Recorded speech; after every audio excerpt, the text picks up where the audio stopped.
Mutton curry বানাবো। এর জন্য আমি একটা লাউ কেটে নিচ্ছি। লাউটা পুরো নেব না, অর্ধেকটা নেব। লাউটা অনেক ভালো ছিল, একদম ফ্রেশ।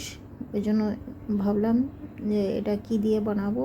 তো মাটন ছিল, মাটন দিয়ে আমি এটা বানিয়ে নিচ্ছি। লাউটা আমি কেটে অর্ধেকটা নিয়েছি, অর্ধেকটা রেখে দিয়েছি।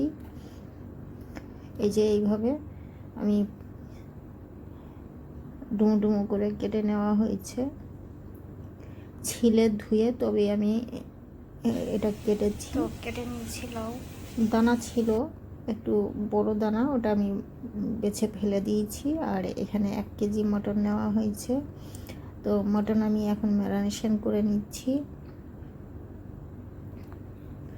মটন ম্যারিনেশনের জন্য এখানে আমি 2টো বড় সাইজ পেঁয়াজ নিয়েছি, রাফলি চপ করেছি পেঁয়াজটা।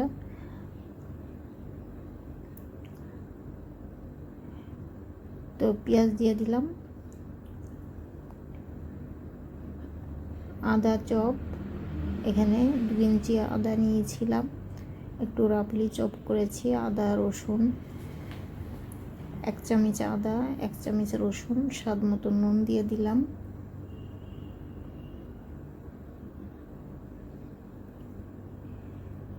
আর এটা জিরে পাউডার 1 চামচের থেকে একটু কম। ধনে পাউডার একটু বেশি লাগে, তো 1.5 চামচ আমি ধনে পাউডার দিলাম। হলুদের পাউডার 1 চামচ, উঁচু করে 1 চামচ কাশ্মীরি রেড চিলি পাউডার। আর এখানে আদা রসুন বাটাও দিয়েছি আমি 1/2 চামচ। আর এখানে মিডিয়াম সাইজ একটা টমেটো স্লাইস করে দিলাম। কাঁচা লঙ্কা 2টো চিড়ে দিলাম।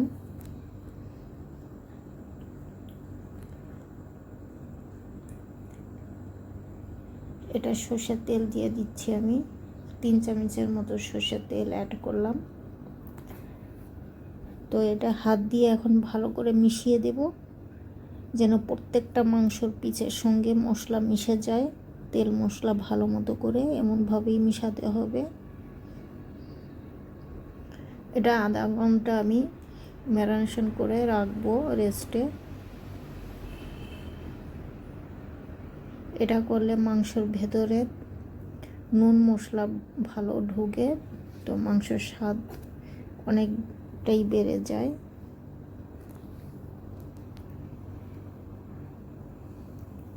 তো এটা আমি রেস্টে রাখলাম আধা ঘন্টার জন্য। আধা ঘন্টা পর আমি ফিরে এসেছি। এখন একটা প্রেসার কুকারে আমি ট্রান্সফার করে দিচ্ছি।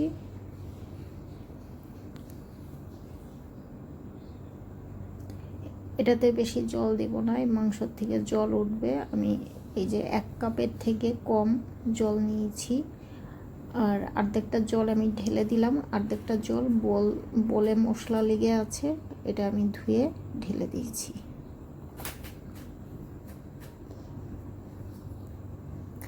তো এটা বেশিক্ষণ লাগবে না, এটা 3 থেকে 4টে সিটি দিতেই নামিয়ে দিব। তো জল দেওয়ার পরে আমি ভালো মতো করে জলটা মিশিয়ে দিচ্ছি।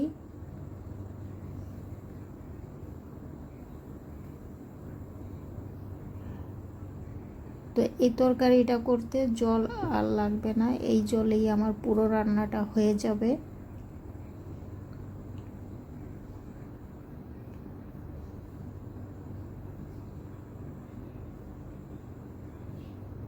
তো 4টে সিটির পরে আমি খুলে এখন চেক করব কি অবস্থা আমার মাংসর।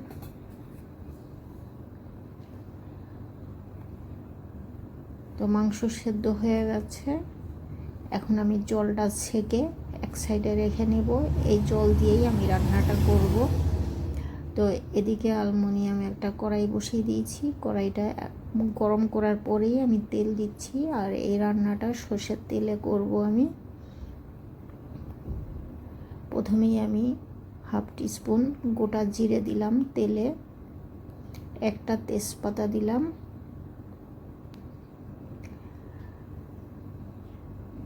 ছোট 2 ইঞ্চি 2টো দারচিনি, 2টো এলাচ, 4টে লং, 4টে গোলমরিচ আমি তেলের মধ্যে দিয়ে দিলাম। তো দিয়ে গরম মশলা ভেজে নিচ্ছি।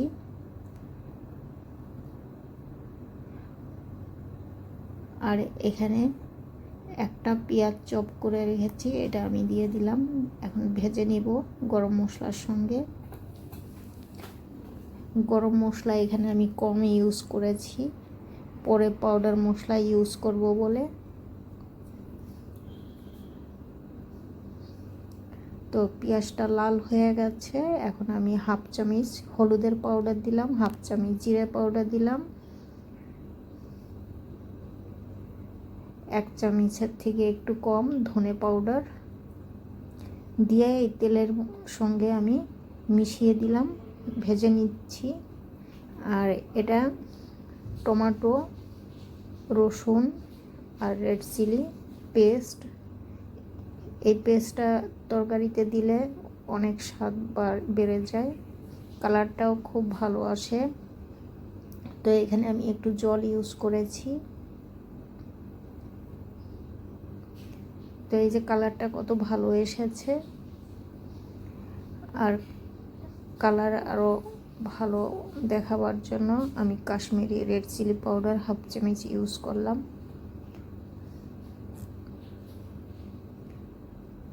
নুন দিলাম, এখানে নুন কমই দিয়েছি, আগেও আমি মাংসতে নুন দিয়েছিলাম।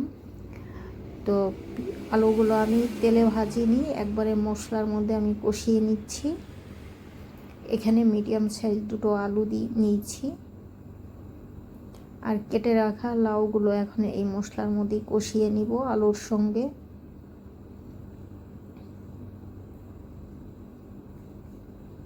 ভালো করে কষাতে হবে, কাঁচা গন্ধটা কাটিয়ে নিতে হবে, এমনটা ভাবেই কষাতে হয় সবজি। তো আলু আর লাউ মশলার সঙ্গে ভালো মতো করে নেড়ে চেড়ে মিশিয়ে দিচ্ছি।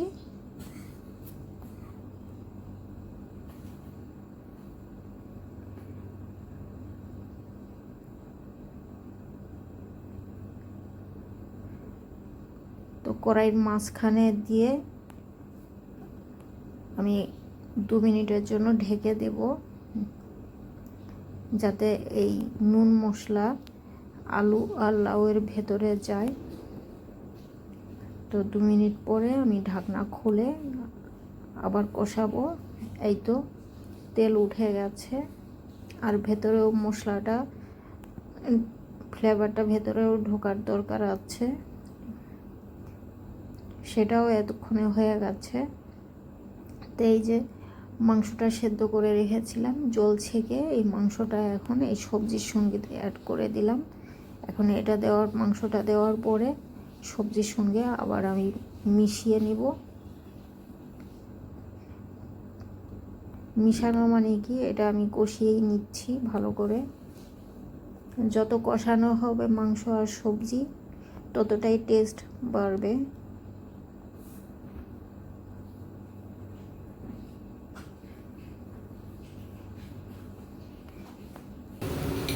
মিডিয়াম টু লো ফ্লেমে এটা কষিয়ে নিচ্ছি আমি। এই তো কষানো হয়ে গেছে। আর এই যে মাংস জলটাই আমি ইউজ করছি বলছিলাম, আর আমি জল নেব না, ওই জলই হয়ে যাবে। আমি 1 কাপ জল ইউজ করেছিলাম, আর মাংসর থেকে জল উঠেছে, এটাই আমি দিয়ে রান্না করছি।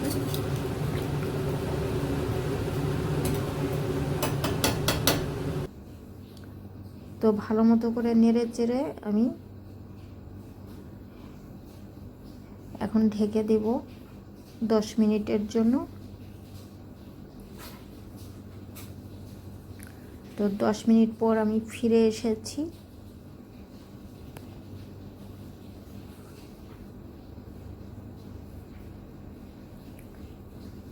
আমি নেড়ে দিচ্ছি এখন। ঝোলটা বেশি শুকাবো না, ঠান্ডার পরে অনেকটাই শুকিয়ে যাবে। তো আমি আগেও কাঁচা লঙ্কা দিয়েছিলাম ম্যারিনেশনের সময়, তখন আমি 4টে কাঁচা লঙ্কা দিয়েছি। এখন একটা কাঁচা লঙ্কা আমি চিড়ে দিলাম, আর 1 চামচ 1 টিস্পুন ভাজা গরম মশলা পাউডার ইউজ করলাম। তো গরম মশলাটা আমি নেড়ে চেড়ে মিশিয়ে দিচ্ছি গ্রেভির সঙ্গে।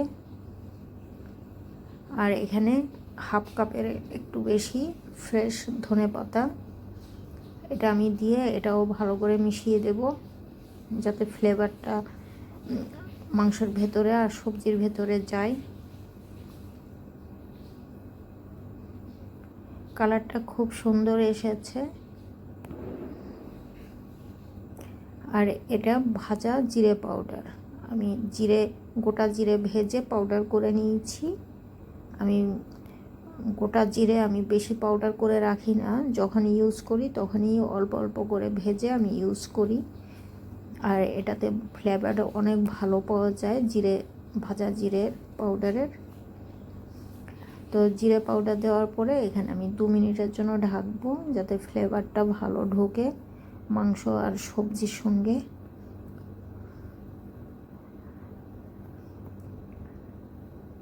আমি এখন চেক করছি আমার গ্রেভিটা কতটা আর শুকাতে হবে কি না। না, শুকাতে হবে না। আমি গ্যাস অফ করে দেব এখন। মাংসের ঝোল একদম পারফেক্ট হয়েছে, যেমনটা চেয়েছিলাম ঠিক তেমনটাই হয়েছে।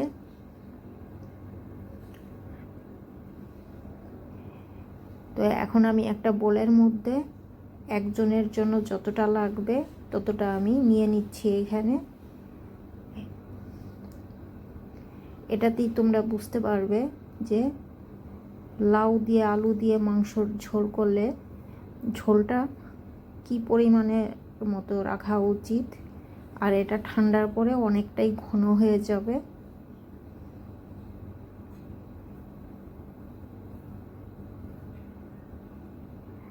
তো আমরা যতই বেশি করে মাংস করি না কেন, যখন আমরা সার্ভ করি একজনের জন্য, তখন বেছে বেছেই মানে যেই পিসটা পছন্দ করে সেই পিসটাই তুলে নিতে হয় বেছে বেছে। তো আমি সেটাই এখন করছিলাম। এই তো খাওয়ার জন্য পুরোভাবে রেডি লাউ দিয়ে আলু দিয়ে মাটন ঝোল। তো তোমাদের যদি ভালো লাগে আমার ভিডিওটা লাইক অ্যান্ড সাবস্ক্রাইব করবে, আর শেয়ার করবে বেশি বেশি, কমেন্টস করে জানাতে একদমই ভুলবে না। কমেন্টস করে জানাবে আমার এই রেসিপি তোমাদের কেমন লেগেছে। তো আজকের মতো